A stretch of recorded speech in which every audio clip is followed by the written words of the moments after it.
Hər vaxtınız xeyir olsun, dəyərli tamaşaçılar.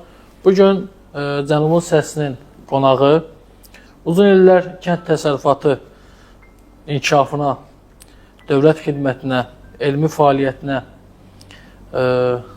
öz ömrünü həsr etmiş Azərbaycan Respublikasının əməkdar kənd təsərrüfat işçisi, şərəf nişanlı, xalqlar dostluğu ordenli, əslən Masallı rayonunun Mahmudavar kəndindən olan İmran Əbilovdur. İmran əbi, sizi salamlayıram. Cənubun Səsi kollektivinin dəvətini qəbul edib, müsahibə verdiyiniz üçün sizə dərin təşəkkürümü bildirirəm. Bildiyim qədər təqaüdə çıxandan sonra artıq elmi fəaliyyətlə məşğul olursunuz, yaradıcı işlərlə məşğul olursunuz, amma bizim dəvətimizi qəbul elədiniz. Mən sizə dərin təşəkkürümü bildirirəm.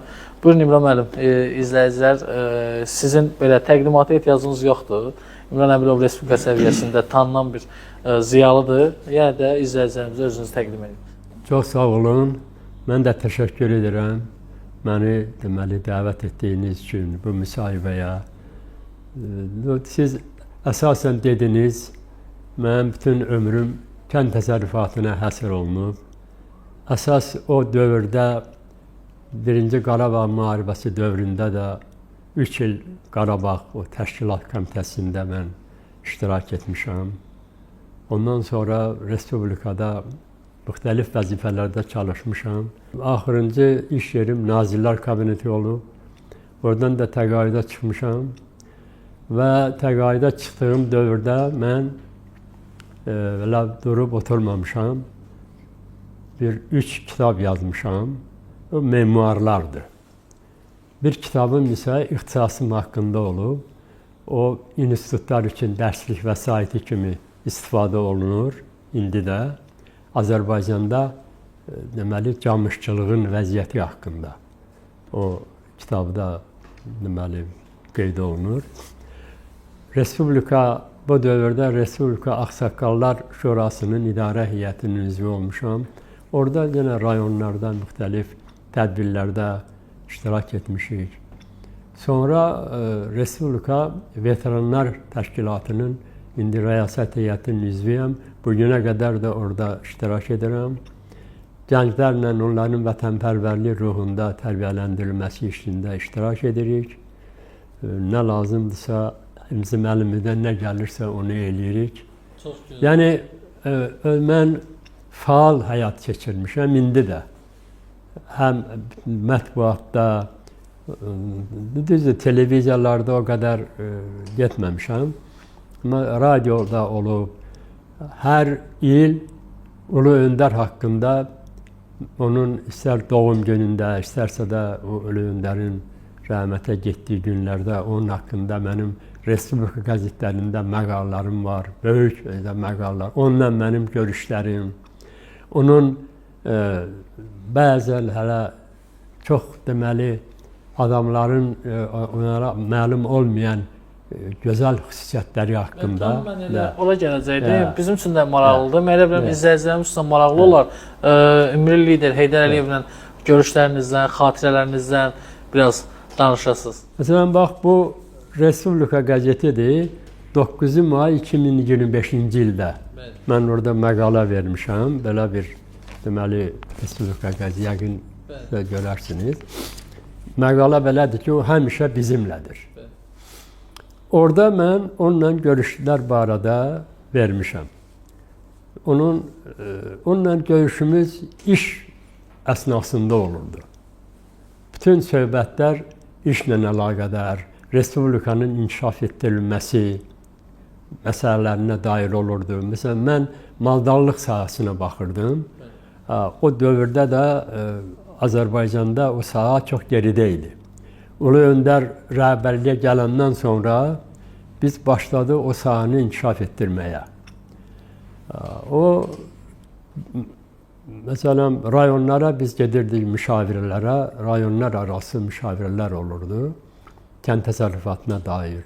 Orada mənimlə görüşürdü, söhbət edirdi. Məndən soruşurdu ki, bu birinci katiblər hamısı xahiş edir, bizə Almaniyadan, İsveçdən mallar gətirin, sən nə məsləhət. Təklikdə məsələn, mən kənara çəkib fermaya girəndə söhbət edirdik. Çox sadə və belə gözəl söhbətlər aparırdı. Mən də dedim ki, ona bir vaxtda Heydər Əliyev işləyirdi. Heydər Əliyev hansı malı gətirsək Azərbaycana, ona yem lazımdır. İndi istəyək, ya Almaniyadan gətirək, ya istəyirsiniz. Amma biz hələlik Pribaltikadan gətiririk. Onun rəhbərliyi altında Azərbaycana 300 min mənim işlədiyim dövrdə biz cins malqara gətirdik. 1 milyona qədər damazlıq qoyunlar gətirdik. Bu Respublikanın maldarlığı bu belə inkişaf elədi. Sonra o mənə bir-iki tapşırıq verdi. Məktub verdi ki, Azərbaycanda südün yağ faizi, dövlətə təhvil verilən südün yağ faizi 3.9. Deməli, bütün respublikalar 3.2, 3.4, 3.5 bizim deməli, bizdən südü alırdılar, gərək bizim təhvil verdiyimiz südün yağ faizi 4% olaydı. Nə qədər biz cərimə verirdik o dövrdə. Çünki 4%-ə südü çatdırmaq olmurdu. O mənə dedi ki, bunu nətər eləyək? Dedim, məktub sizin onda artıq o siyasi büronun üzv namizədi idi, birinci katib işləyirdi. O məktub verdi, dedi, bunu gedin, həll edin. SSR Kənd Təsərrüfatı Nazirliyində, Dövlət Plan Komitəsində. Mən və Dövlət Plan Komitəsinin sədr müavini rəhmətli İbrahim Məmmədovla getdik. Çox uzun məsələdir. Biz bu məsələni həll elədik orada. Daha nazirə, SSR nazirinə qədər mənim burada biraz əlaqələrim yaxşı idi. Nazir müavini ilə, nazirlə. Mərkəzi, keçmiş SOVKP Mərkəzi Komitəsində tanışlar vardı. Və aldıq 3.5%-ə saldıq o südü. 450 milyon rubl Azərbaycana pul gəldi əlavə. Bu təxminən o dövrdə milyard yarım dollara bərabər pul idi. Amerika dolları ilə götürəndə. Sonra ikinci tapşırığı onun oldu. Biz o pulu, o 450 milyon rubl bütün deməli maldarlıq işçilərinə, mütəxəssislərə, bunların əmək haqqları artdı. Geniş deməli binalar tikildi, çoxlu evlər, xüsusi evlər tikildi. Bu bizim Sovet İttifaqının dövründə həman öz xalqımıza, millətimizə verdiyimiz ən böyük faydalardan biri idi. Mən o məlumata görə siz SSR vaxtı Stalinin təqaüdünə layiq görülmüşsünüz. Deməli 1954-cü ildə həman o Kənd Təsərrüfatı Akademiyasına daxil oldum. 4500 nəfər tələbə oxuyurdu orada. Bir yer verilirdi o instituta, Stalin təqaüdü. Stalin təqaüdü idi. Mükafatı deyəndə təqaüdü idi. Və o təqaüdü mənə verdilər. O dövrdə bu çox böyük doğrudan da. Onda mənim haqqımda Masallı rayon partiya komitəsinə məktub yazdılar ki, belə. Mən həm orada İnstitut Komsomol, Fakültə Komsomol Komitəsinin, İnstitut Komsomol Komitəsinin katibi kimi işlədiyimə görə, həm də bütün qiymətlərim əla olduğuna görə mənə o təqaüdü verdilər. Dövlət qulluğunda uzun illər çalışmış bir şəxs kimi idarəçilikdə əsas prinsipiniz, mövqeyiniz nə olub? Mənim əsas prinsipim o dövrdə Kənd Təsərrüfatı Nazirliyində işləyəndə gənclərin deməli işə cəlb olunması idi. Biz onları mən axtarıb tapırdım. Məsələn, oxumuşdu. O dövrdə Ulu Öndər göndərirdi xarici institutlara tələbələri oxumağa. Mən onlardan seçib öz deməli ətrafıma toplayırdım. Və çox qəddar olmamışam. Ancaq yüksək bilik sahibi kimi mən onlardan tələb eləyirdim. Ən çox o işçinin tələbkarlığım onda idi ki, o öz işini dərindən öyrənsin, bilsin, işin içində olsun. Bundan başqa müəyyən çətinliklər olurdu işçilərin, onların həyatında, mən onların şəxsi həyatında köməklik göstərirdim.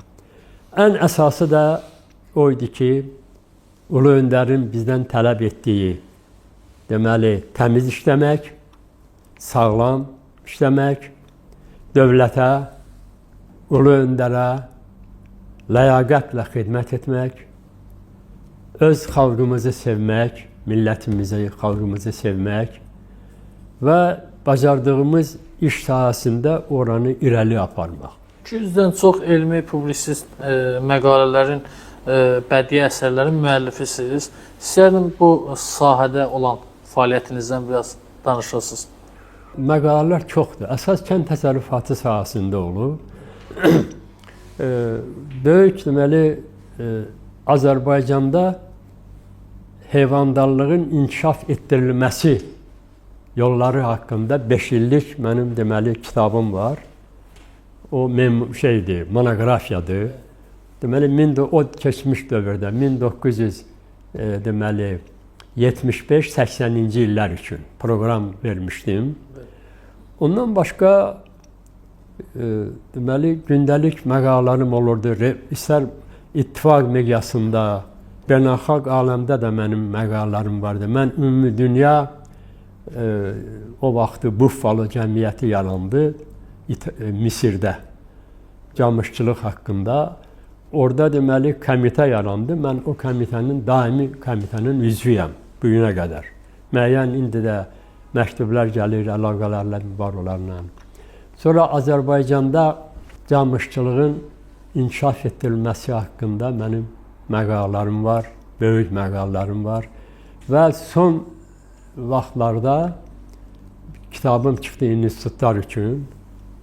İnstitutda dərs vəsaiti kimi istifadə olunur. Azərbaycanda camışçılıq. Bir nəfər də müəllif var və mənim işçim idi. Bir yerdə yazmışıq. Rəhmətli Mail Zeynalovla bir yerdə. O bir 300 neçə səhifəlik kitabdır. Onun indi də tələbələr ondan geniş istifadə edirlər. Bundan başqa mənim deməli memuar əsərlərim olub. 3 əsərim olub. 3 kitabımın hər biri 300 səhifədən yuxarı. O kitablarda da yenə də o vəziyyət haqqında, Azərbaycanın tarixi haqqında, kənd təsərrüfatının Ulu Öndər tərəfindən inkişaf etdirilməsi haqqında. Məsələn, mənim o vətənə vurğun ömürdən səhifələr kitabım var. Orada Ulu Öndərlə cənab prezidentin deməli ona biz istinad eləmişdik. Bir 100-dən çox bunların adı çəkilir.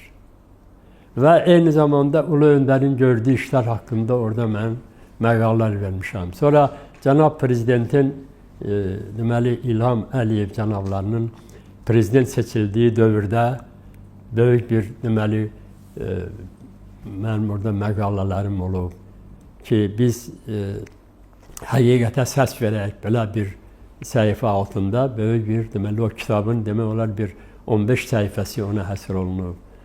Belə çoxdur məqalələrimin, o qədər çoxdur. Çox gözəl. İmran müəllim, Misir, Bolqarıstan, Hindistan kimi ölkələrdə iştirak etdiyiniz konqreslərdən hansı təcrübəni Azərbaycana gətirib burada onu tətbiq elədiniz? Hindistanda, birinci dəfə Hindistanda olduq. Orada Sovet İttifaqı nümayəndə heyətinin rəhbəri idim mən. Çox gözəl görüşlərimiz oldu. Orada biz 2000 baş Hindistandan camış gətirdik. Onlar deməli Amerikanlar orada bir ferma yaratmışdılar. Camışların südü Azərbaycanda hər camışdan süd 600-700 kiloqram idi. Orada baxdım, gördüm ki 4500 kiloqram bu camışlardan süd sağırlar. Orada texnologiya çox idi. Mən orada iştirak elədim, o deməli kompleksdə baxdım. Onları deməli biz 2000 baş camış danışdıq. Hindistanda xəstəlik olduğuna görə o camışları bizə vermirdilər.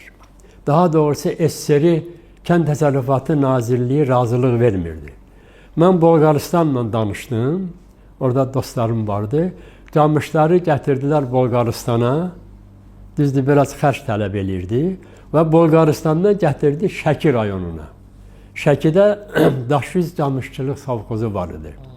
Qeyri belə çox zəif inkişaf etmiş. Orada kompleks yaratdıq. Bu camışları verdik ora. Camışlar çox rütubət sevən heyvanlardır. Hindistan da istidir. Bizim Şəkinin özündə də istilik çoxdur. O fermada camışların başının üstündə turbalar, dəmir turbalar çəkilmişdi. Oradan vaxtında su deməli buraxılırdı camışların üstünə. Düz onların başına. Onu biz orada tətbiq elədik. Misirdə deməli bir kompleksə getdi. 7500 baş orada camış saxlayırdılar. Biz gəldik Azərbaycanda o camışçılığın inkişaf etdirilməsi barədə bir böyük proqram hazırladıq. Sonra biz Kubadan 200 baş zebu cinsli mallar gətirdik Azərbaycana.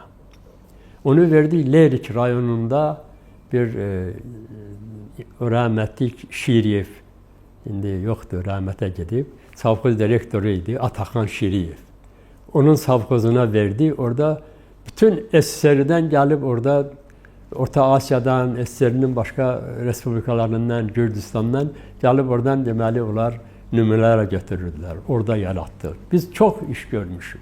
Siz həm SSR-nin əməkdar kənd təsərrüfatı işçisi, Azərbaycan SSR-nin əməkdar kənd təsərrüfatı işçisi, şərəf nişanı, xalqlar dostluğu ordeninə tərtib olunmuş. Bunlar neçənci illərə təsadüf edib, bir də bunlarla bağlı və digər aldığınız mükafatlar, fəxri fərman və ya medallarla bağlı.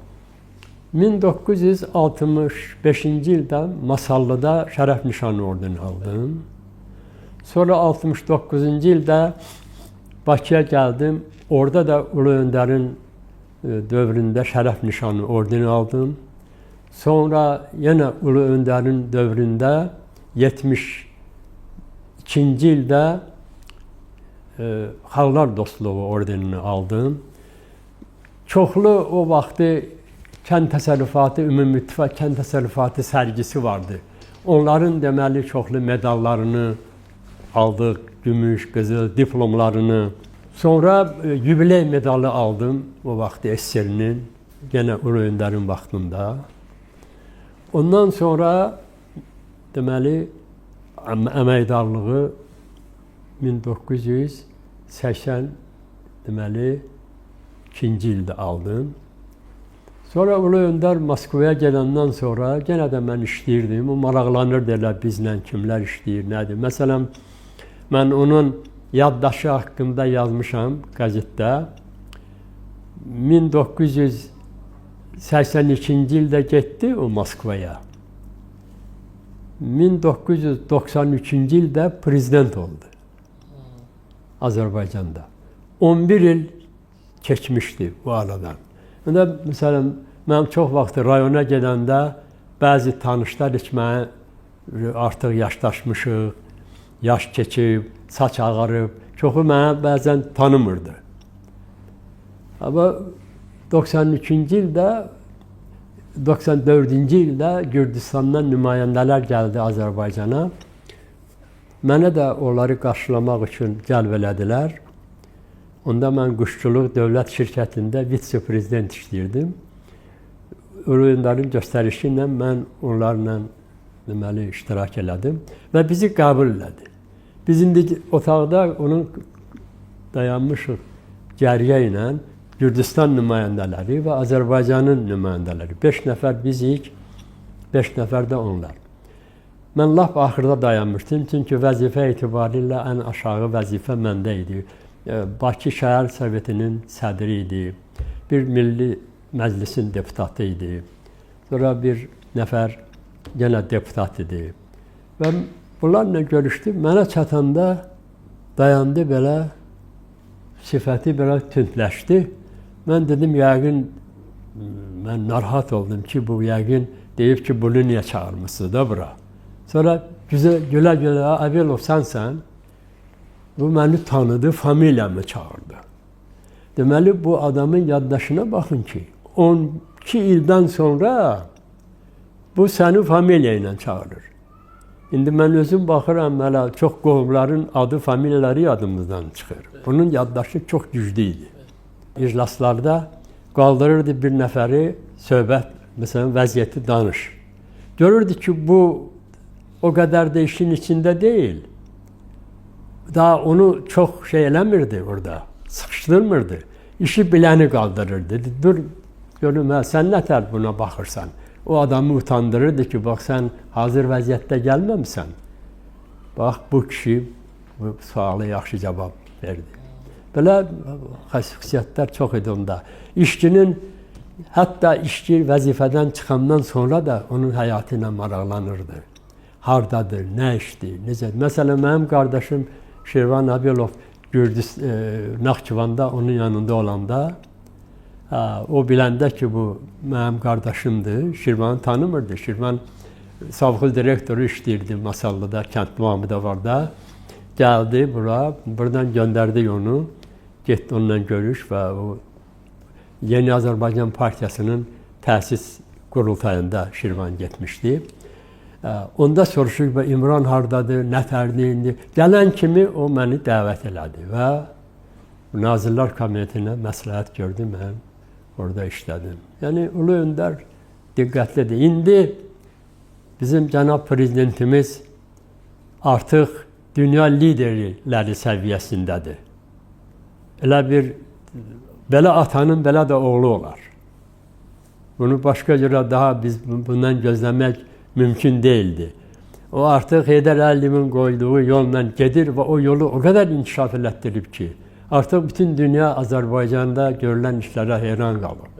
Hara gedirsə, cənab prezidentimiz orada bir böyük, necə deyərlər, xatirələr qoyur. Böyük orada hörmətlə, böyük izzətlə. Məsələn, lap bu yaxınlarda Serbiyadan qayıtdı. Serbiyadan qayıdanda Serbiyanın qırıcı təyyarələri onun təyyarələrini müşahidə edirdi ki, bu hər ölkə başçısına bu hörmət qoyulmur. Və yaxud da ki, o Pakistana gedəndə, Pakistanın 5 qırıcı təyyarəsi onu qarşıladı. Onu ötürdü və yola saldı. Amerika Birləşmiş Ştatları kimi bu dəqiqə dünyanın ən aparıcı dövlətidir. Onun prezidenti deyir ki, bu prezident liderdir. Və yaxud da ki, Çinin sədri İlham Əliyevə necə yaraşır? Necə Azərbaycana bunlar? Bunun şəxsində Azərbaycanı heç tanıyan yox idi. Biz bu vaxtları, mən işlədiyim dövrdə xarici dövlətlərə gedəndə belə Bakını çətinliklə tanıyırlar. Neft deyəndə başa düşürlər. İndi Azərbaycanı elə tanıyırlar ki, nəyə hesabınadır? Cənab Prezident İlham Əliyevin hesabına. Azərbaycan inkişaf eləyib. Azərbaycanda böyük tikintilər, quruqlar. Ən böyük məsələ odur ki, Qarabağ azad olundu. Biz xaricə gedəndə başımızı aşağı salıb utanırdıq. Azərbaycan, Qarabağ işğal altında olanda. Bizim çünki sözümüz yox idi. Hətta bizim Türk qardaşlarımız bizə deyirdilər ki, gedin, alın bu Qarabağı, nəyi gözləyirsiniz? İndi bu Qarabağı tamamilə elə bizim ağlımıza gəlməyən bir vəziyyətdə, hətta Dağlıq Qarabağ deyilən o keçmiş indi Xan kəndini tamam azad eləmək bu möcüzə idi. Doğrudan da böyük möcüzədir. Biz bunu, mən orada olmuşam, çox olmuşam o dövrdə.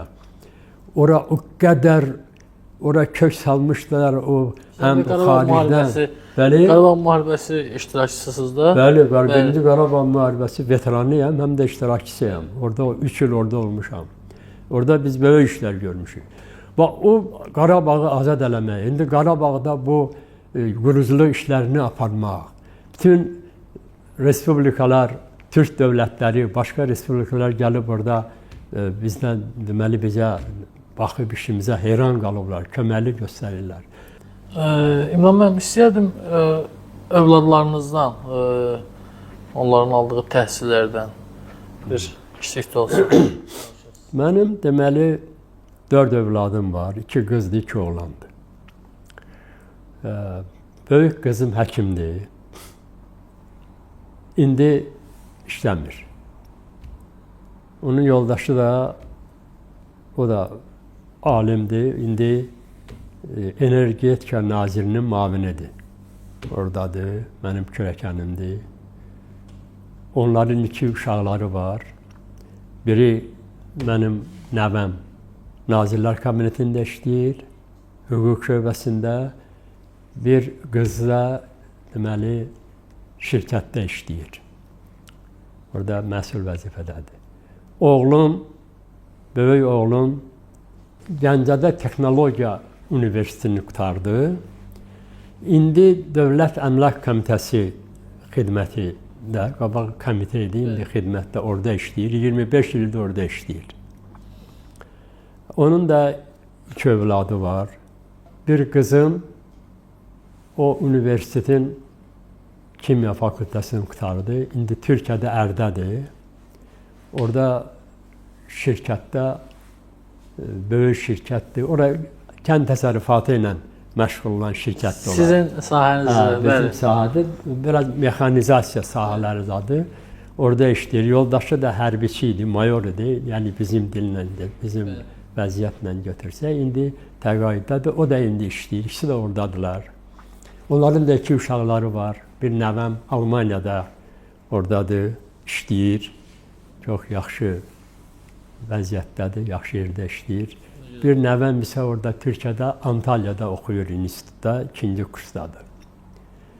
Sonra kiçik oğlum, o da Dövlət Universitetinin Tarix Fakültəsini qurtardı. Onun da 2 övladı var. İkisi də ali magistratı. Bu nəvələrim hamısı magistraturanı da qurtarıblar. Onlar deməli həm institut qurtarıblar, həm də magistr məsələlərini də başa çatdırıblar, qurtarıblar. Hamısı da xaricdə. Amma biri Ada Universitetində. O axırıncı oğlumun böyük qızı Ada Universitetinin magistridir, oradan qurtardı. Hamısı ingilis dilini, Alman dillərini yaxşı, Rus dillərini yaxşı bilirlər. O oğlum indi Gürcüstanda deməli Dövlət Kömrü Komitəsində işləyirdi, polkovnikdir. Yoldaşı da həkimdir. Belə də, mənim yoldaşım da Rus dili müəlliməsi idi. O indi xəstədir, biraz evdədir, təqaüddədir. Mən də təqaüddəyəm. Belə.